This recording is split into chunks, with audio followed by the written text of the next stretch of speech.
서울 전통시장의 한 순댓국집에서 벌어진 믿기 힘든 가족 갈등이 화제가 되고 있습니다. 30년간 혼자 아들을 키워온 순댓국집 사장과 목사의 딸인 며느리 사이에 일어난 충격적인 대립이 예상치 못한 결말을 맞이했다고 합니다. 제보에 따르면 제사와 신앙을 둘러싼 이 갈등은 단순한 고부 갈등을 넘어서 우리 사회의 관용과 화해의 메시지를 전하고 있다고 합니다. 과연 무슨 일이 있었던 걸까요? 지금부터 여러분께 그 특별한 이야기를 전해드리겠습니다. 여기서 잠깐 더 많은 이야기와 재미있는 콘텐츠를 놓치지 않으시려면 지금 바로 구독과 알림 설정을 해주세요. 여러분의 관심이 저희 채널에게 큰 힘이 됩니다. 새벽 5시 전통시장 한복판에 자리 잡은 순댓국집에서 강은주는 오늘도 어김없이 하루를 시작했습니다. 66의 나이에도 불구하고 그녀의 손놀림은 여전히 빠르고 정확했어요. 큼직한 순대를 썰어 넣고 진한 국물을 끓이는 모습은 30년 넘게 이 자리를 지켜온 베테랑의 풍모가 느껴졌죠. 어머니, 국물이 정말 예술이에요. 단골 손님들의 칭찬에 은주는 소박하게 웃으며 답했습니다. 그냥 정성만 들였을 뿐인데 뭘요. 하지만 그 정성이라는 게 보통 일이 아니었어요. 매일 새벽 3시에 일어나 재료를 손질하고 국물을 우려내는 일을 30년간 해왔으니까요. 남편을 일찍 여인 후 혼자 두 아들을 키우며 살아온 은주에게 이 순댓국집은 단순한 가게가 아니라 인생 그 자체였습니다. 큰아들 윤호가 건축 설계사가 되고 둘째도 대학을 졸업할 수 있었던 건 모두 이 작은 가게 덕분이었거든요. 그래서 은주는 자신의 일에 대한 자부심이 남달랐어요.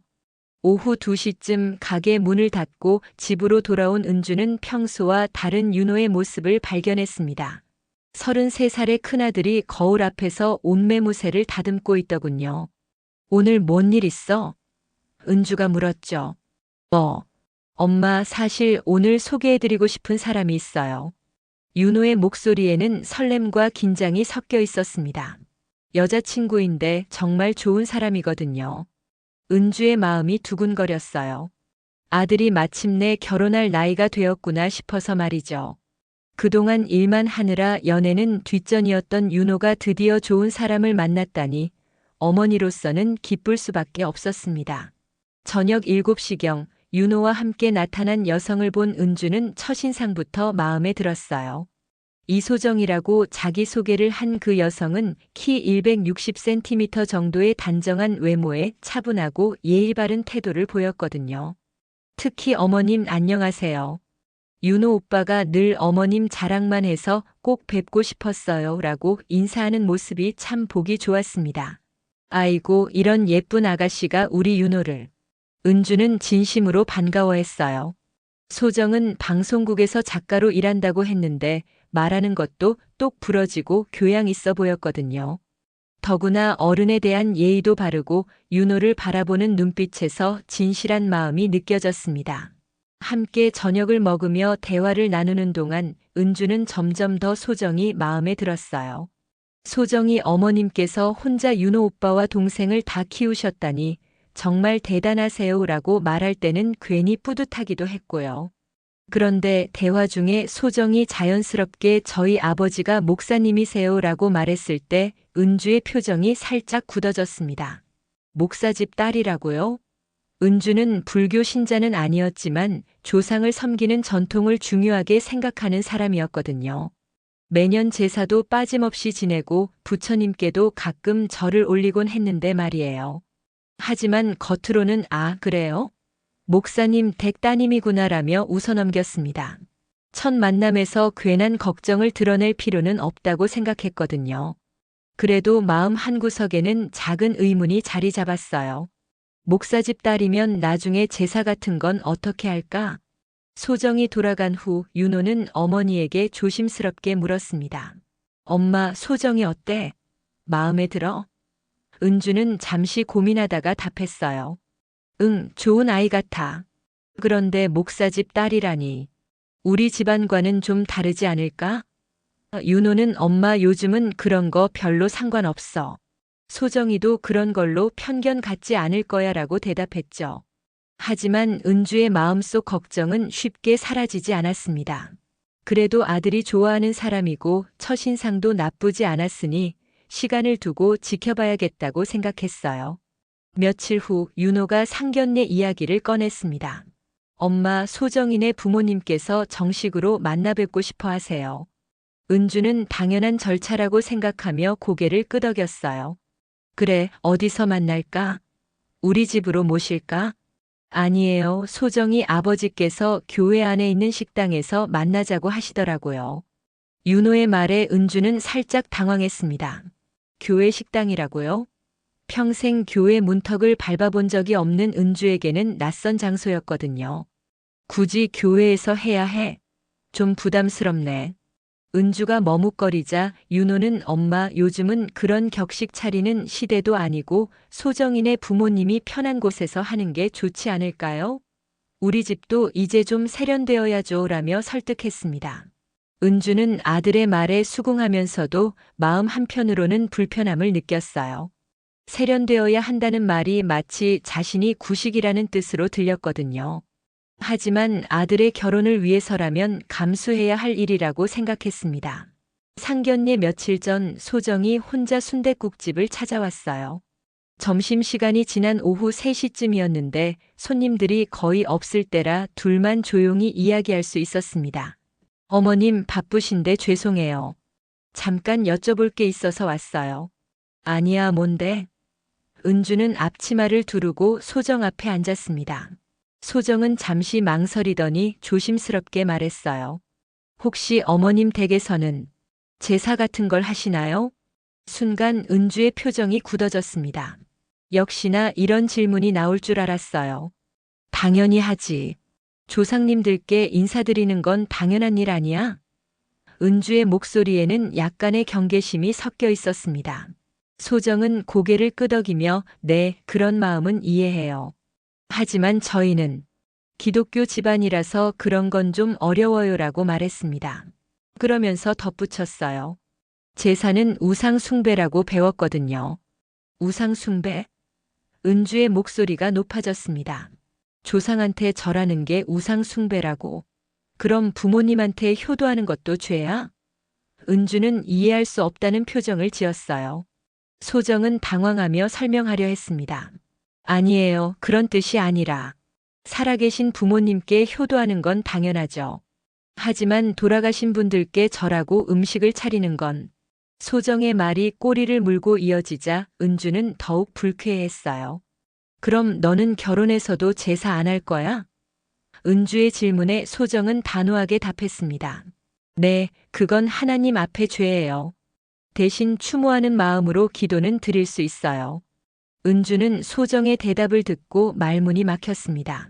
30년 넘게 남편의 제사를 지내온 자신에게 그것이 죄라고 말하는 소정을 이해할 수 없었거든요. 그럼 내가 지금까지 죄를 짓고 살았다는 거야? 어머님, 그런 뜻이 아니에요. 소정은 은주의 감정이 상한 것을 눈치채고 진정시키려 했지만 이미 분위기는 어색해진 상태였습니다. 그날 밤 은주는 잠을 이루지 못했어요. 소정의 말이 계속 머릿속을 맴돌았거든요. 제사가 죄라고? 그럼 내가 남편한테 매년 정성껏 차린 제사상은 뭐야? 은주는 자신이 소중히 여겨온 가치관이 부정당한 기분이 들었습니다. 다음 날 아침 윤호에게 어제 일을 털어놓았어요. 윤호야, 소정이가 그러는데 제사 안 한다더라.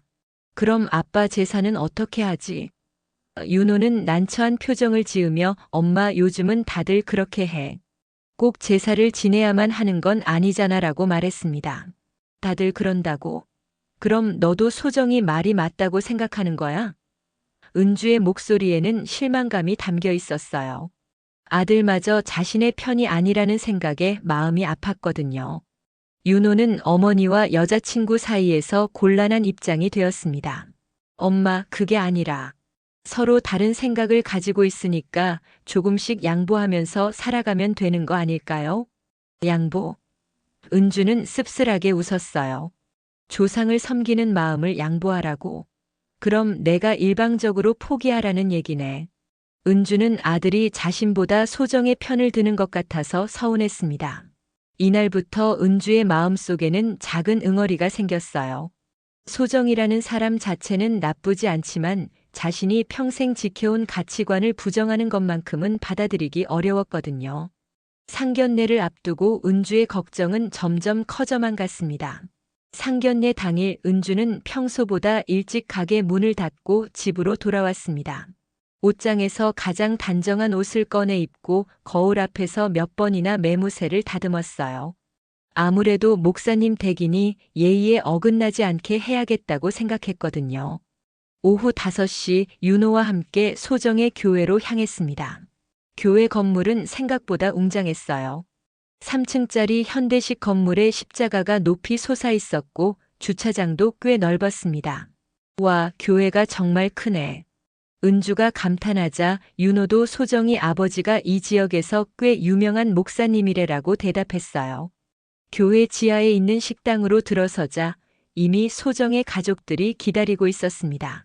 소정의 아버지 이정현 목사는 키가 크고 위엄 있는 모습이었어요. 나이는 60대 초반 정도로 보였고 정갈하게 차려입은 양복 차림이 목사다운 품위를 느끼게 했습니다. 안녕하세요, 윤호 어머님이시죠? 이정현입니다. 목사는 정중하게 인사하며 악수를 청했어요. 은주도 강은주입니다. 잘 부탁드려요라고 답했습니다. 소정의 어머니도 단아한 모습으로 사모 김미선입니다. 반갑습니다라며 인사했죠. 식사가 시작되자 이정현 목사가 식사 전에 기도부터 드리겠습니다라고 말했어요. 온 가족이 고개를 숙이고 기도하는 모습을 보며 은주는 어색함을 느꼈습니다. 평생 밥 먹기 전에 기도해 본 적이 없었거든요. 그래도 예의상 고개를 숙였지만 마음속으로는 언제까지 이러고 있어야 하나라고 생각했어요. 기도가 끝나고 본격적인 대화가 시작되었습니다. 이정현 목사는 윤호 군이 건축설계사라고 들었는데 좋은 일이죠. 하나님께서 주신 재능을 잘 활용하고 계시는군요라며 말문을 열었어요. 그러면서 자연스럽게 어머님께서는 어떤 일을 하고 계시나요? 라고 물었습니다. 순댓국집을 하고 있어요.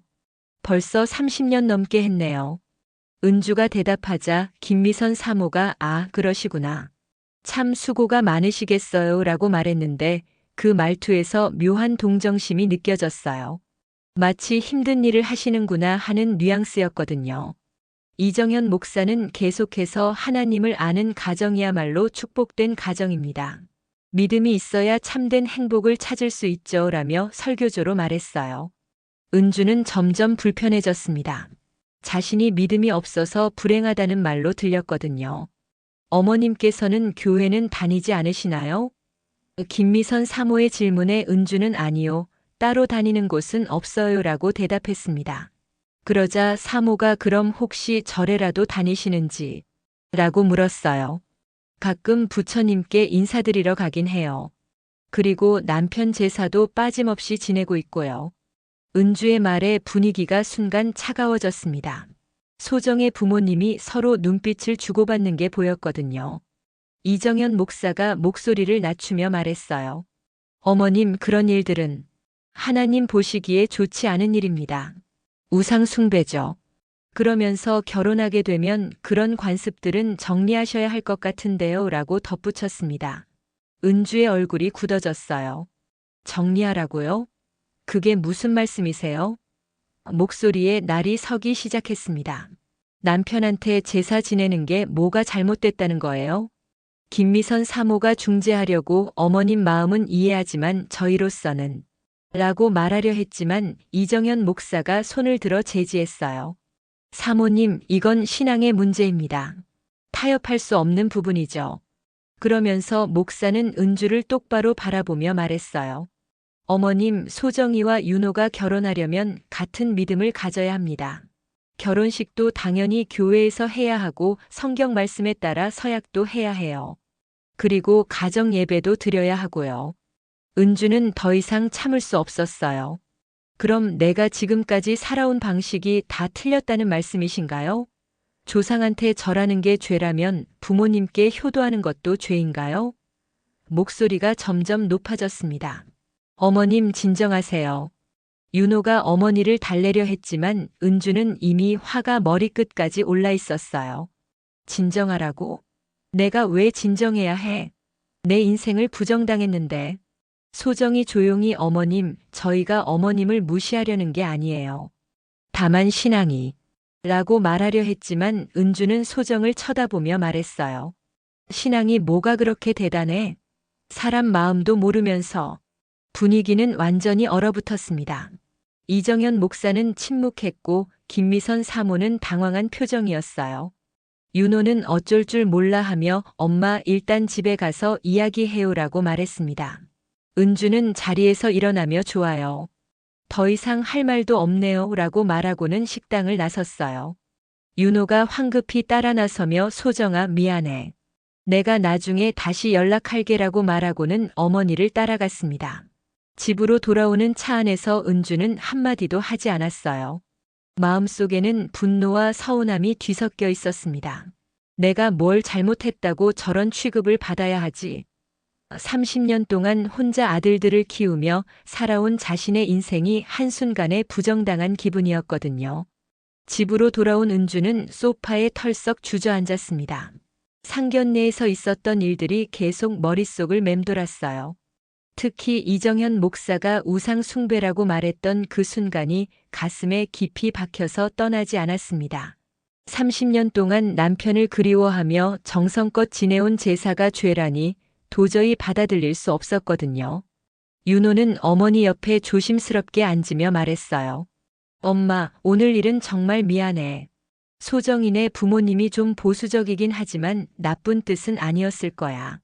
하지만 은주는 차가운 표정으로 나쁜 뜻이 아니라고. 그럼 좋은 뜻으로 내 인생을 부정한 거야? 라고 반문했습니다. 그게 아니라. 윤호는 말을 잇지 못했어요.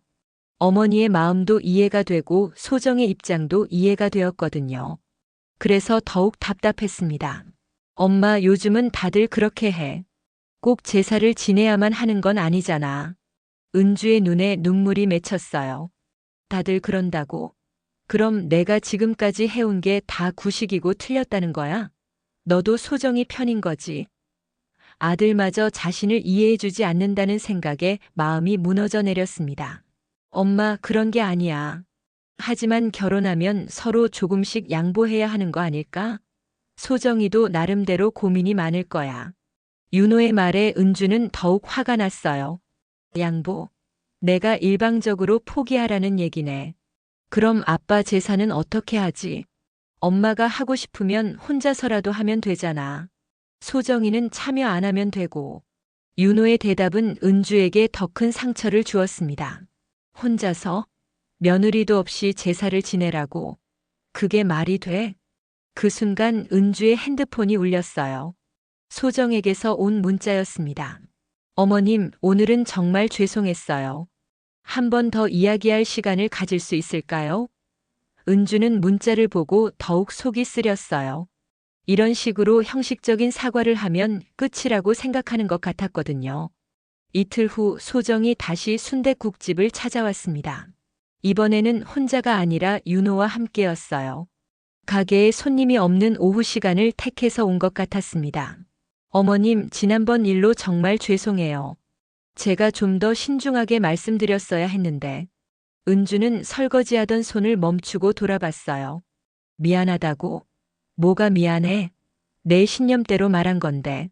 목소리에는 차가움이 묻어 있었습니다. 소정은 당황하며 어머님의 마음을 상하게 해서 죄송하다는 뜻이에요 라고 말했어요. 내 마음? 은주가 냉소적으로 웃었어요. 내 마음은 상관없어.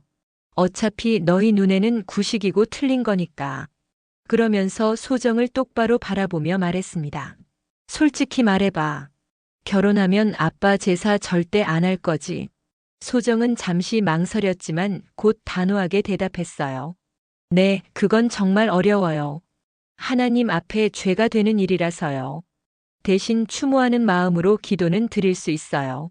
소정의 확고한 어조에 은주의 마음속 분노가 다시 치솟았습니다. 기도? 은주의 목소리가 높아졌어요. 아빠한테 기도해달라고. 그게 무슨 소리야? 제사상 차려놓고 절하는 게 그렇게 큰 죄야?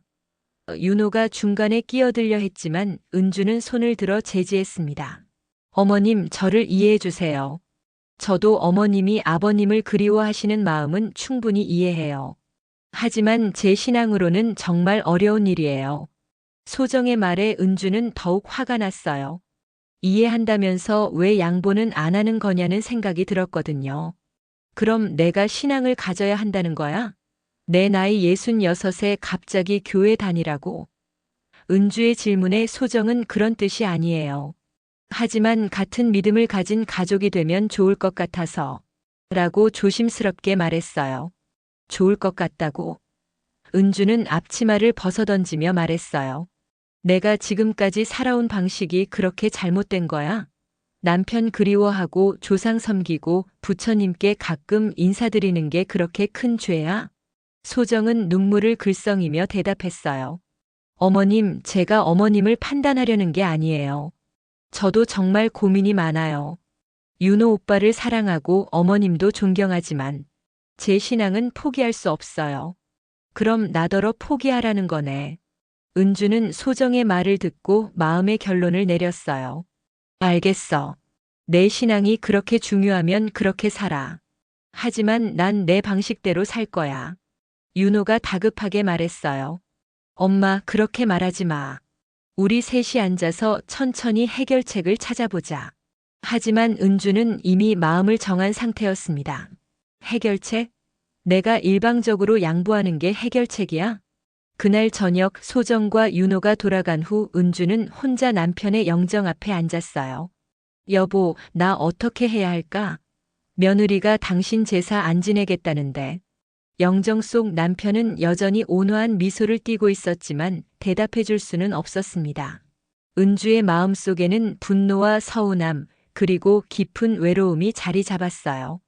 평생 지켜온 가치관을 포기하라는 것도 억울했지만 아들마저 자신의 편이 되어주지 않는다는 사실이 가장 아팠습니다. 이제 어떻게 해야 할지 정말 막막했어요. 다음 날 아침 은주는 평소보다 일찍 일어나 순댓국집으로 향했습니다. 잠을 제대로 이루지 못해 눈 밑에 다크서클이 짙게 자리 잡았지만 일을 하면 마음이 좀 나아질 것 같았거든요. 하지만 국물을 끓이면서도 자꾸만 어제 있었던 일들이 떠올랐어요. 사장님, 오늘은 왜 이렇게 일찍 나오셨어요? 단골 손님 중 한 명이 걱정스럽게 물었습니다. 아, 그냥 잠이 안 와서요. 은주는 억지로 웃으며 대답했지만 마음은 무겁기만 했어요. 오전 10시쯤 윤호가 가게로 찾아왔습니다. 평소 같으면 이 시간에는 회사에 있을 텐데 일부러 시간을 내서 온 것 같았어요. 엄마, 어제 일 때문에 밤새 고민했어. 우리 한 번 더 진지하게 이야기해보자. 뭘 더 이야기해? 이미 다 끝난 일인데. 은주는 순대를 써는 손을 멈추지 않고 말했어요. 윤호는 어머니 옆에 앉으며 엄마 소정이도 정말 고민이 많아. 어머니를 존경하고 사랑하지만 자기 신앙도 포기할 수 없다고 하더라고. 그럼 나더러 포기하라는 거지 뭐. 은주의 목소리에는 체념이 섞여 있었어요. 윤호야, 엄마가 이상한 거야? 남편 제사 지내는 게 그렇게 큰 죄야? 윤호는 대답하지 못했습니다. 어떤 말을 해도 어머니의 마음을 상하게 할 것 같았거든요. 오후 2시쯤 예상치 못한 손님이 찾아왔어요. 이정현 목사였습니다. 정장 차림의 목사가 허름한 순댓국집에 들어서는 모습이 어색해 보였지만 은주는 일단 자리를 권했어요. 어서 오세요. 뭘 드릴까요? 아니요, 먹으러 온 게 아니라 어머님께 말씀드릴 일이 있어서 왔습니다. 이정현 목사는 진지한 표정으로 말했어요. 지난번 상견례에서 서로 오해가 있었던 것 같아서요. 은주는 앞치마를 벗고 목사 앞에 앉았습니다. 오해요? 뭘 오해했다는 거죠? 목사는 잠시 망설이더니 어머님께서 우리 가족을 너무 완고하다고 생각하실까봐 걱정이 됩니다. 하지만 이건 단순히 고집이 아니라 신앙의 문제예요 라고 말했어요. 신앙이면 다 되는 건가요? 은주의 목소리에는 날이 서 있었어요. 내가 남편 그리워서 제사 지내는 것도 죄라고 하시고 조상한테 절하는 것도 우상 숭배라고 하시고 그럼 내가 지금까지 살아온 게 다 틀렸다는 말씀인가요? 이정현 목사는 성경책을 꺼내며 어머님 성경에 보면 이렇게 기록되어 있습니다라며 구절을 읽기 시작했어요. 하지만 은주는 그의 말을 끝까지 듣지 않고 일어섰습니다. 목사님, 죄송하지만 저는 성경 말씀 들으러 온 게 아니에요. 어머님께서 마음을 열고 들어보시면. 목사가 계속하려 하자 은주는 단호하게 말했어요. 목사님, 이제 그만하시죠. 나는 며느리를 드리지 목사의 딸을 맞이하는 건 아니에요. 이정현 목사의 표정이 굳어졌습니다. 그 말씀은 무슨 뜻입니까? 은주는 목사를 똑바로 바라보며 대답했어요. 소정이가 우리 집 며느리가 되고 싶으면 우리 집 방식을 받아들여야 해요. 제사도 지내고 시댁 어른들께도 예를 갖춰야 하고요. 그건 불가능합니다. 목사의 목소리가 단호해졌어요. 소정이는 하나님의 딸입니다. 우상 숭배에 참여할 수는 없어요. 은주도 지지 않고 대답했습니다. 그럼 우리 집 며느리도 될 수 없고요. 그날 저녁 윤호는 소정과 함께 어머니를 찾아왔어요. 둘 다 심각한 표정이었습니다. 엄마, 소정이 아버지가 오늘 다녀갔다면서 무슨 이야기 하셨어? 윤호의 질문에 은주는 차분하게 대답했어요. 별거 아냐. 서로 입장을 확인한 거지. 그러면서 소정을 바라보며 말했습니다. 소정아, 너한테도 똑같이 말할게. 우리 집 며느리가 되고 싶으면 우리 집 방식을 따라야 해. 제사도 지내고 시댁 어른들께 예의도 갖춰야 하고. 소정은 눈물을 글썽이며 어머님, 저는 정말 어머님의 며느리가 되고 싶어요. 하지만 제 신앙은 포기할 수 없어요라고 말했어요. 은주는 고개를 흔들며 그럼 안 되는 거야. 신앙이 그렇게 중요하면 신앙과 결혼해. 윤호가 다급하게 끼어들었어요. 엄마, 그렇게 말하지 마. 소정이도 나름대로 고민이. 하지만 은주는 아들의 말을 끊었습니다. 너도 마찬가지야. 내가 선택해. 어머니냐, 소정이냐. 엄마, 왜 그렇게 극단적으로 생각해? 우리 셋이 함께 해결책을 찾으면 되잖아. 윤호의 말에 은주는 쓴웃음을 지었어요. 해결책? 내가 일방적으로 양보하는 게 해결책이야? 내 평생의 신념을 포기하는 게. 소정이 무릎을 꿇으며 말했어요. 어머님, 정말 죄송해요. 제가 어머님을 힘들게 해드리려던 게 아니에요.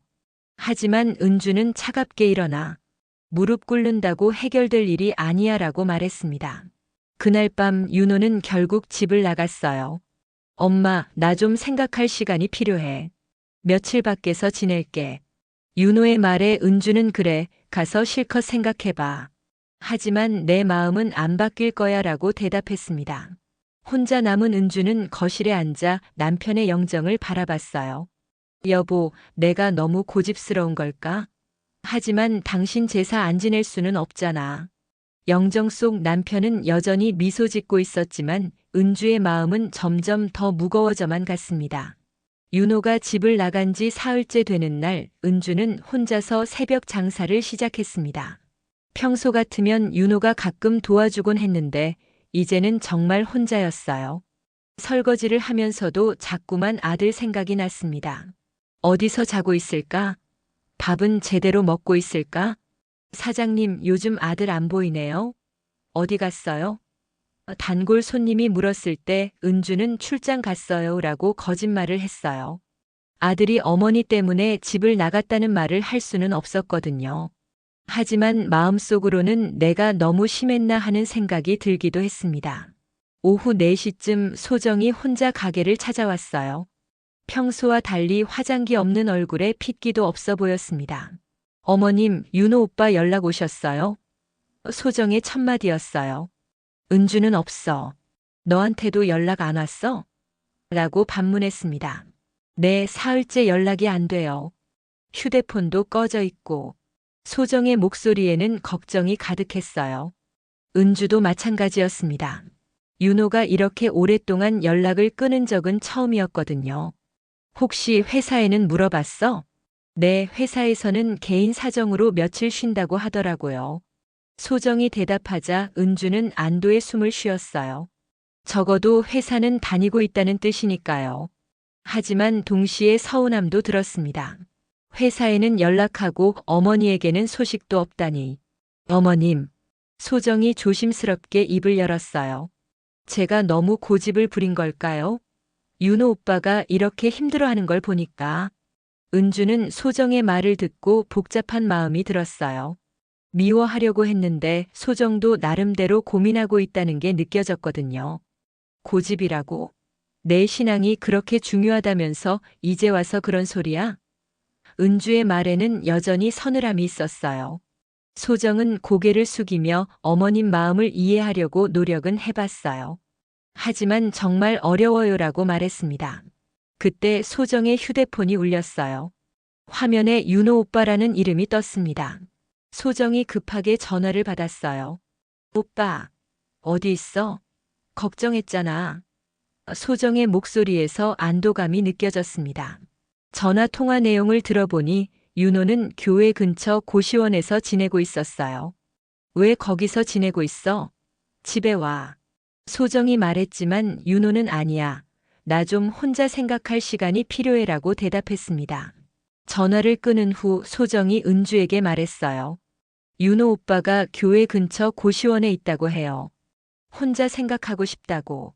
은주는 마음이 무거워졌어요. 아들이 집에서 나가서 고시원에서 지낸다니 어머니로서는 견디기 힘들었거든요. 어머님, 제가 가서 오빠를 설득해 볼게요. 집으로 돌아오라고. 소정의 말에 은주는 그래, 가봐. 아들이 그런 곳에서 지내면 안 되지라고 대답했어요.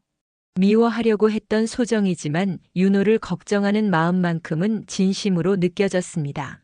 그날 저녁 은주는 혼자 남편의 제사상을 차렸어요. 매년 이맘때쯤 지내는 남편의 기일이었거든요. 평소 같으면 윤호도 함께 했을 텐데 이번에는 정말 혼자였습니다. 제사상에 남편이 좋아했던 음식들을 하나씩 올리면서 눈물이 났어요. 여보, 우리 윤호가 집을 나갔어. 내가 너무 고집을 부린 걸까? 은주는 영정 앞에서 중얼거렸어요.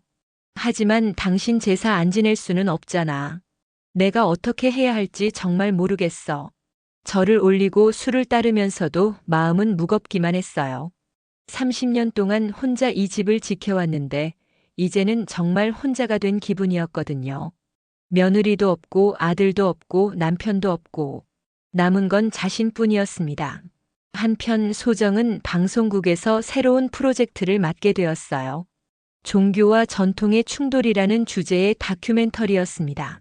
아이러니하게도 자신이 지금 겪고 있는 상황과 똑같은 주제였어요.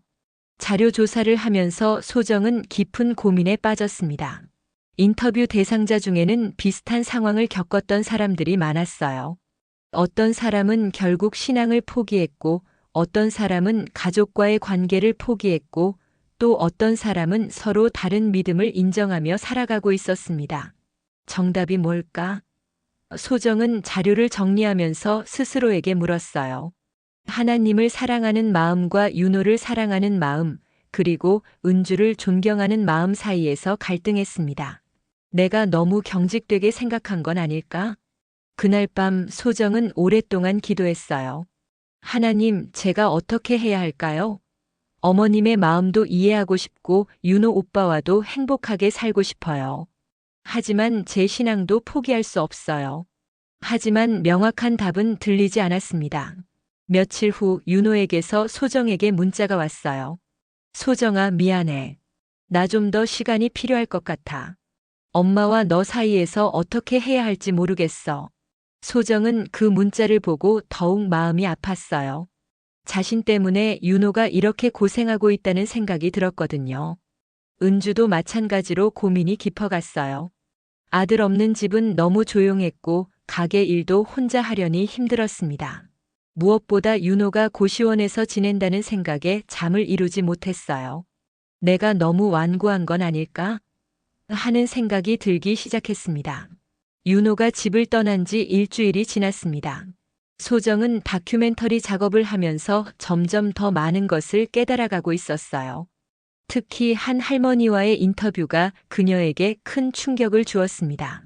그 할머니는 며느리의 종교 때문에 30년 동안 아들과 연락을 끊고 살았다고 했거든요. 후회되세요?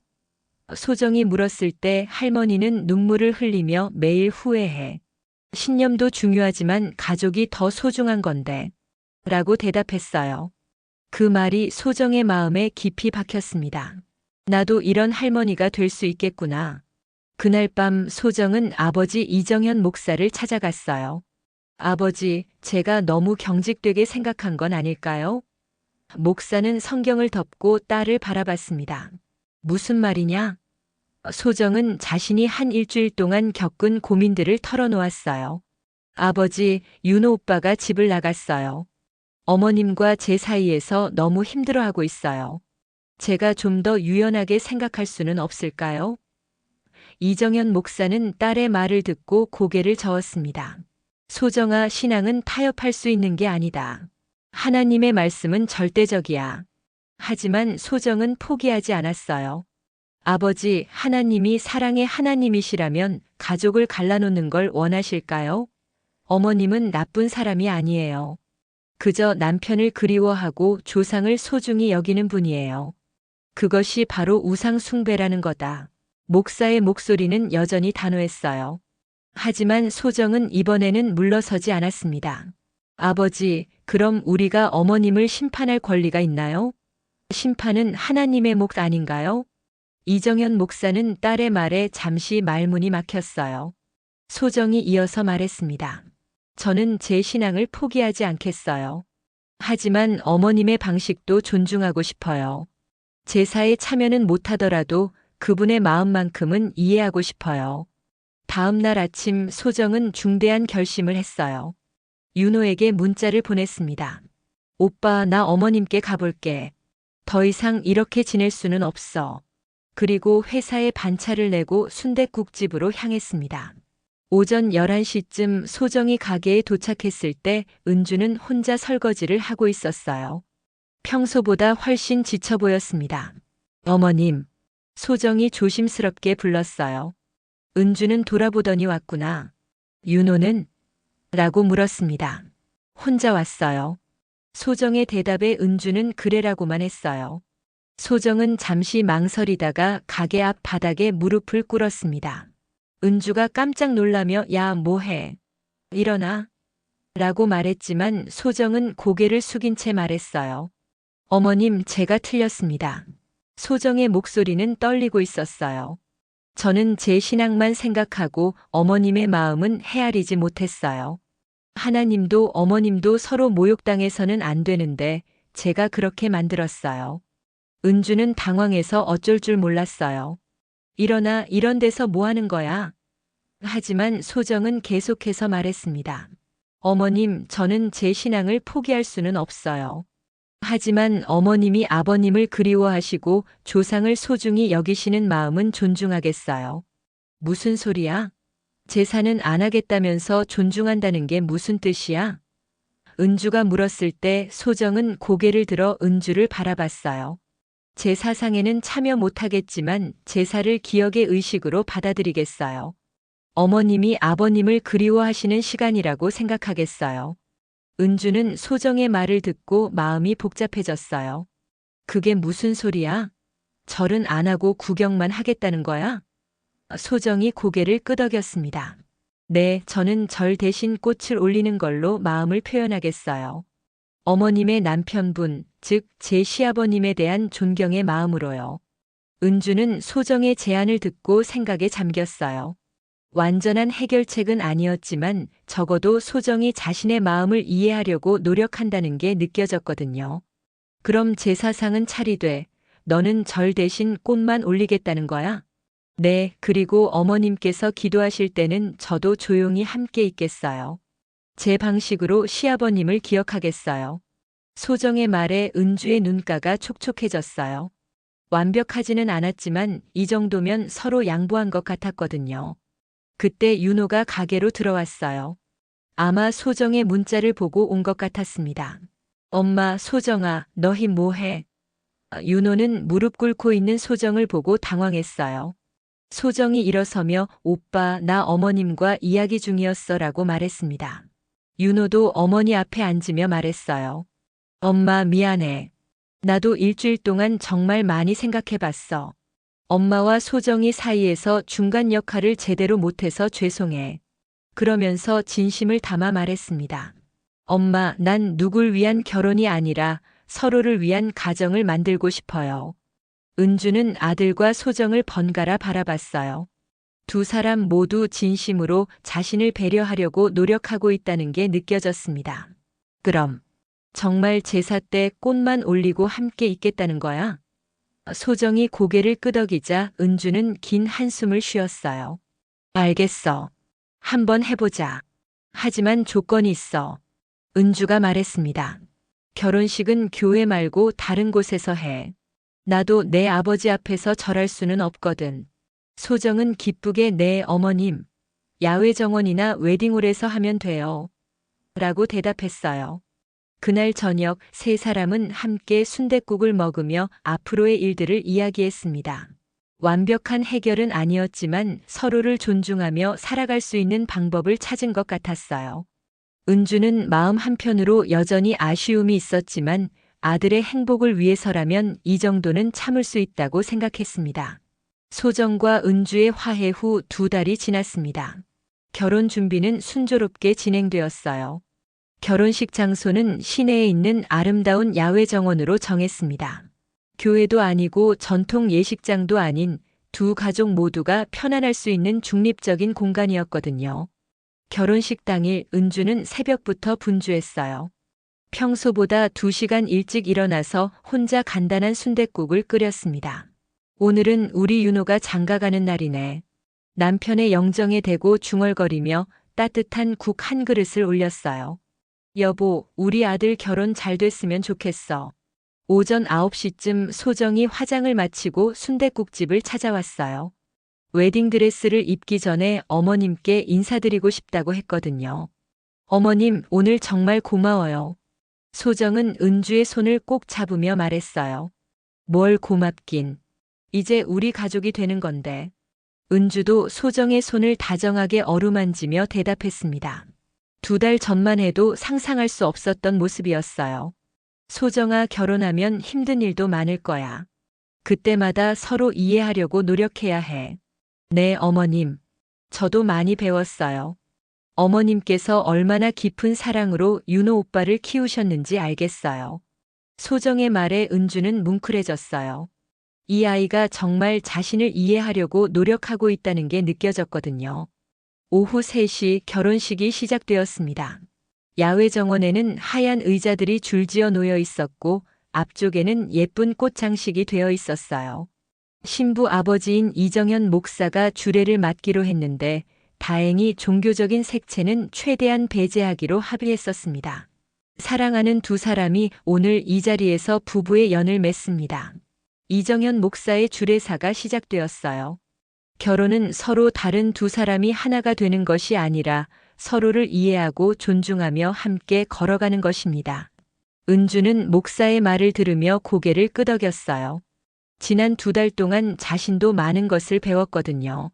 서로 다른 믿음을 가진 사람들도 충분히 가족이 될 수 있다는 것을 말이에요. 무엇보다 소정이 진심으로 자신을 존중하려고 노력한다는 게 느껴졌습니다. 결혼식이 끝나고 피로연이 시작되었어요. 은주는 소정의 친구들과 대화를 나누면서 놀랐습니다. 모두들 예의 바르고 따뜻한 사람들이었거든요. 어머님, 소정이가 평소에 어머님 자랑을 정말 많이 해요라고 말하는 친구도 있었어요. 자랑이라니 뭘. 은주는 쑥스러워하며 대답했지만 마음은 뿌듯했어요. 며느리가 자신을 자랑스러워한다니 시어머니로서는 더할 나위 없이 기쁜 일이었거든요. 결혼식 일주일 후 소정과 윤호는 신혼여행에서 돌아왔어요. 그리고 며칠 뒤에는 은주 남편의 제사일이 다가왔습니다. 소정과의 약속을 지킬 시간이 온 거죠. 은주는 아침부터 정성껏 제사상을 차렸어요. 남편이 좋아했던 나물들과 과일, 그리고 직접 만든 순댓국까지. 오후 6시쯤 윤호와 소정이 함께 왔어요. 소정은 손에 하얀 국화꽃 한 다발을 들고 있었습니다. 어머님, 시아버님께 드릴 꽃이에요. 소정의 말에 은주는 마음이 따뜻해졌어요. 약속을 지키려는 소정의 마음이 고마웠거든요.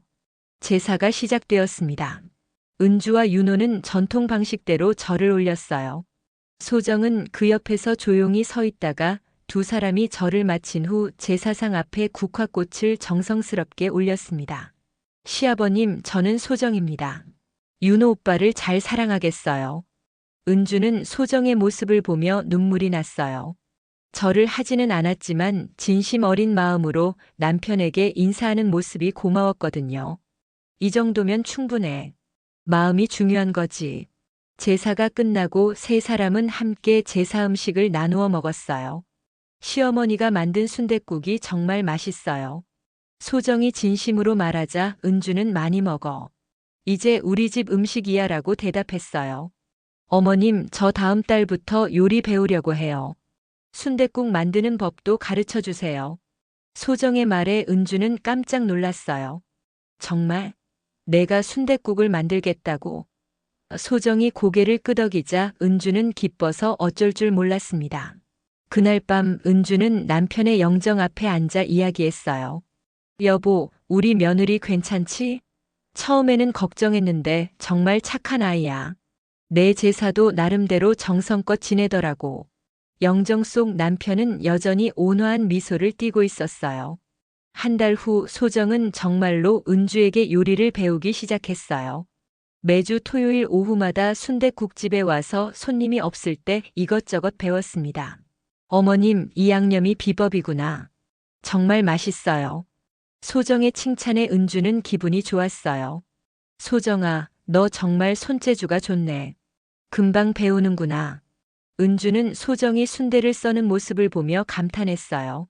서툴긴 했지만 정성스럽게 하려는 마음이 느껴졌거든요. 이제 정말 우리 집 며느리 같아. 어느 날 저녁 세 가족이 함께 순댓국을 먹으며 대화를 나누고 있었어요. 어머님, 저희 교회에서 다음 주에 바자회를 해요. 어머님께서 만든 순댓국을 팔면 어떨까요? 소정의 제안에 은주는 놀랐어요. 교회에서 순댓국을? 괜찮을까? 은주가 걱정하자 소정은 웃으며 당연히 괜찮아요. 음식에 종교가 어디 있어요? 맛있으면 되는 거죠라고 대답했어요. 그 말을 듣고 은주는 마음이 뭉클해졌습니다. 결국 바자회 당일 은주의 순댓국은 완판되었어요. 교회 사람들도 이렇게 맛있는 순댓국은 처음이에요라며 칭찬을 아끼지 않았습니다. 이정현 목사도 정말 맛있네요. 사모님도 레시피 좀 배워야겠어요 라고 말했어요. 그날 밤 집으로 돌아온 은주는 행복했어요. 자신이 만든 음식을 많은 사람들이 맛있게 먹어주었고 무엇보다 며느리가 자신을 자랑스러워한다는 게 느껴졌거든요. 여보, 우리 정말 좋은 며느리 만났네. 처음에는 걱정했는데 지금 이 순간 세 가족은 각자의 신념을 지키면서도 서로를 존중하며 살아가고 있어요. 완벽하지는 않지만 사랑과 이해로 만들어낸 아름다운 가족의 모습이었습니다. 서로 다른 믿음이 갈등이 아닌 조화를 이룰 수 있다는 것을 보여주는 따뜻한 결말이었죠.